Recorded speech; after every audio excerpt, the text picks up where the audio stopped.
Welcome to Practical Apologetics, where we give clear answers to everyday Christians with real questions. I'm Kenneth Willis. Today we're asking a question that keeps coming up in online discussions. Did Jesus drink alcohol? Now at first that might seem like an easy question. The Bible clearly says Jesus drank wine, but that's not really where the disagreement is. The claim I keep seeing is that the wine Jesus drank wasn't actually alcoholic, and when Jesus turned water into wine at the wedding in Cana, he wasn't making an alcoholic drink. He was basically making grape juice. So, is that true? Was the biblical wine alcoholic or not? And if the evidence says that it was, where did this idea that Jesus drank grape juice come from? For this episode, besides Scripture itself, I'm drawing primarily from the New Testament scholar John Anthony Dunn's The Mountains Shall Drip Sweet Wine, A Biblical Theology of Alcohol, Christopher Cook's Alcohol, Addiction, and Christian Ethics, and historian John L. Merrill's research in the Harvard Theological Review on the Bible and the American temperance movement.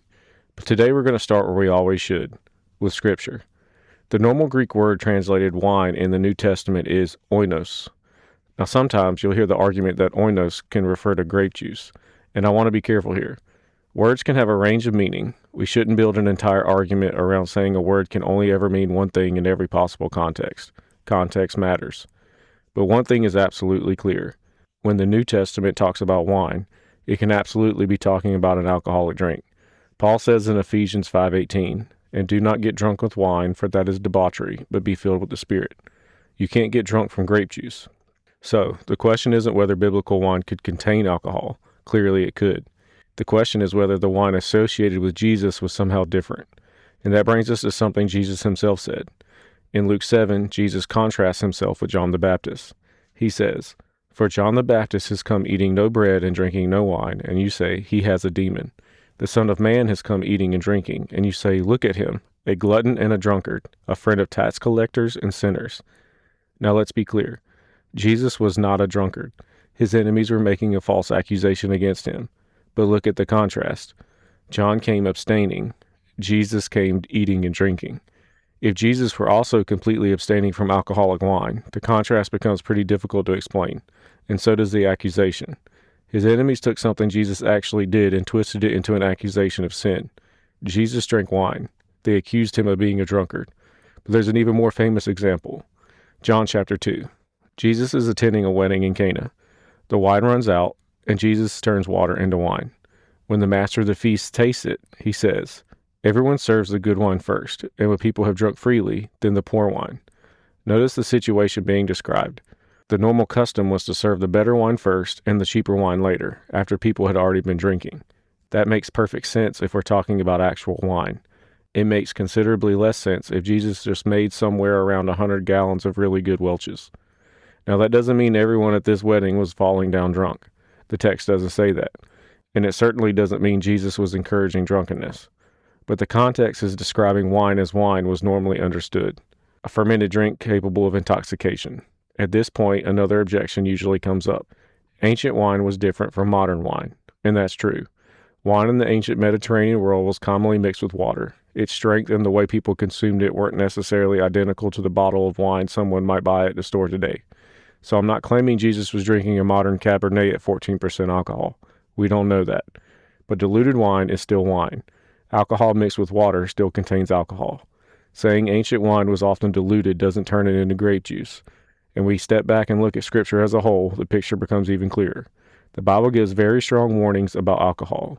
Proverbs says wine is a mocker. Proverbs 23 gives a vivid warning about what drunkenness does to a person. Paul tells Christians not to get drunk with wine. Scripture never treats drunkenness casually. But Scripture also sometimes speaks positively about wine. Psalm 104 describes God giving wine that gladdens the heart of man. Paul tells Timothy to use a little wine because of his stomach and frequent ailments. And of course, Jesus himself drank wine and made wine. So the biblical category doesn't appear to be alcohol equals sin. The biblical category is much closer to drunkenness is sin. And there's an important difference between those two statements. So if Scripture seems fairly straightforward about this, why have so many Christians been taught that Jesus drank grape juice? That's where the history gets really interesting.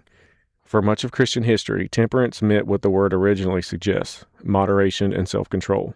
Christopher Cook points out that this changed significantly during the 19th century when temperance increasingly came to mean complete abstinence from alcohol, particularly within Protestant Christianity. and we need to understand why. Alcohol abuse was a serious social problem. People weren't just upset because somebody had a glass of wine with dinner. Alcohol abuse was contributing to poverty, broken families, violence, lost employment, and all kinds of social problems. To understand the mindset, think about the way we look at the opioid crisis today. Imagine watching families and communities being destroyed by a substance and believing something drastic had to be done. That was the environment in which the temperance movement grew. And initially, much of the movement focused heavily on drunkenness and hard liquor. But over time, many temperance advocates moved towards complete abstinence from alcohol. And now Christians had a theological problem, because Jesus drank wine, Jesus made wine, and Scripture sometimes spoke positively about wine. So an interpretation developed that became known as the two-wine theory. The idea was essentially this: there are two different kinds of wine in Scripture. When the Bible condemns wine, it means alcoholic wine. When the Bible speaks positively about wine, it means unfermented grape juice. There's a serious problem with interpreting Scripture that way. If we begin with the conclusion that drinking any amount of alcohol must be sinful, and then decide that wine means alcohol whenever the Bible condemns it, but grape juice whenever the Bible approves of it, we're letting our conclusion determine what the text means. And this gives us a good opportunity to talk about two terms every Christian should understand: exegesis and eisegesis. Exegesis means drawing the meaning out of the text. What did the author actually say? What did those words actually mean in their context? What was the author trying to communicate? Eisegesis is the opposite. That's when we bring our own assumptions to the text and read them into it. We already know what we want the Bible to say, so we interpret the passage in a way that gets us there. And that doesn't necessarily mean someone is intentionally twisting Scripture. We can all do this without realizing it. That's why we have to be careful. We want to practice exegesis, not eisegesis. Now the history gets even more interesting in 1869. A Methodist dentist and prohibitionist named Thomas Welch wanted an unfermented drink that could be used for communion. Using pasteurization, Welch found a practical way to preserve grape juice without allowing it to ferment. And the product we know today as Welch's grape juice was originally called Dr. Welch's unfermented wine. Welch didn't invent the theology.